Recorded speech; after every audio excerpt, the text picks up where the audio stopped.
आखिर 1989 में Berlin wall में ऐसा क्या हुआ? इसको जानने के लिए चलिए हिस्ट्री में थोड़ा पीछे चलते हैं। ये रहा सेकंड वर्ल्ड वॉर के टाइम का वर्ल्ड मैप।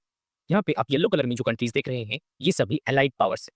वहीं दूसरी ओर रेड कलर में जो कंट्रीज आप देख रहे हैं, ये सभी एक्सिस पावर्स हैं। अब इन एक्सिस पावर्स में सबसे पावरफुल जर्मनी का।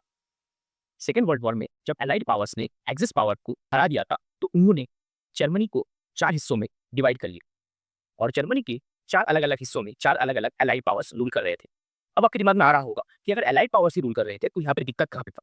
दिक्कत यहाँ पे था कि जर्मनी के इस वाले पोर्शन में जहाँ पे सोवियत रूल कर रहा था, यहाँ पर था सोशलिज्म।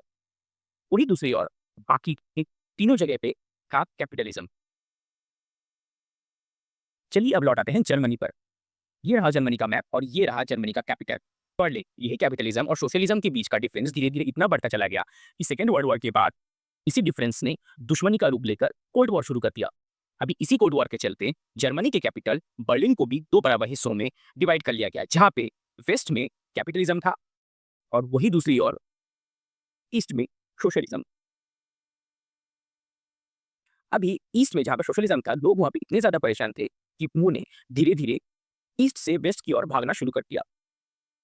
अब गवर्नमेंट ने इसी चीज़ को रोकने के लिए बीच में बर्लिन वॉल बना दिया, ताकि ईस्ट से लोग वेस्ट की ओर ना भाग सकें।